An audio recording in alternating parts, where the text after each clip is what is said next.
RTS Info, Brigitte Rourty. Joe Biden a affiché hier son ambition d'arracher le contrôle du Sénat américain lors d'un déplacement de campagne en Géorgie pour soutenir 2 candidats démocrates, renforcés par la confirmation officielle de sa victoire contre Donald Trump, désormais reconnu par l'un des principaux chefs républicains et de nouveaux dirigeants étrangers.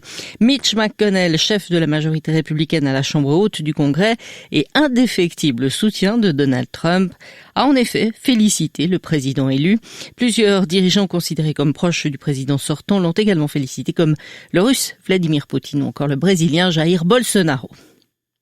Le Conseil de sécurité a donné hier son feu vert au secrétaire général de l'ONU, Antonio Guterres, pour nommer le Bulgare Nikolai Mladenov et le Norvégien Thor Wennesland nouveaux émissaires onusiens pour respectivement la Libye et le Proche-Orient, ont indiqué des diplomates. Selon eux, la Russie a exigé d'Antonio Guterres qu'il attribue simultanément les 2 fonctions, par crainte qu'un vide au Proche-Orient ne soit mis à profit par les États-Unis pour faire de nouvelles concessions à Israël avant la fin du mandat de Donald Trump.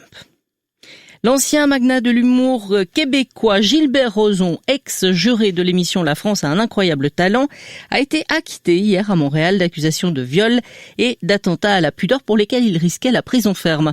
La juge a estimé que le procès, qui a opposé 2 versions contradictoires de faits remontant à 40 ans, n'avait pas permis de conclure à la culpabilité de Gilbert Rozon hors de tout doute raisonnable, un critère requis pour le condamner, mais elle a insisté sur le fait que ce verdict d'acquittement ne signifiait pas que les incidents reprochés ne se sont pas produits.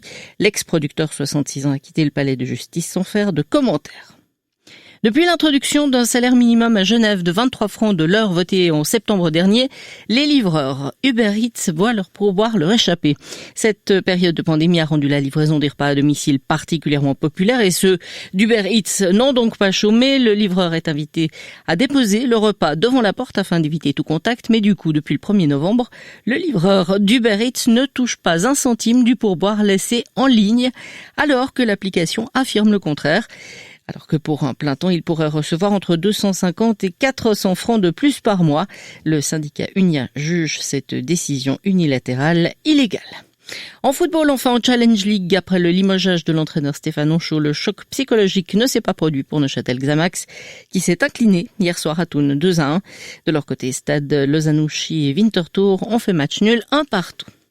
Bon, de brouillard ou de stratus probable sur le plateau ce matin avec un sommet vers 800 mètres. Au-dessus et ailleurs, en général ensoleillé avec quelques voiles nuageux. Il fera de 8 à 10 degrés au meilleur de la journée, 5 sous le brouillard. Demain, quelques faibles pluies à l'ouest, sec et assez ensoleillé en Valais, 7 à 9 degrés. Vendredi, brouillard matinaux sur le plateau se dissipant en grande partie l'après-midi. Soleil généreux sur les autres régions.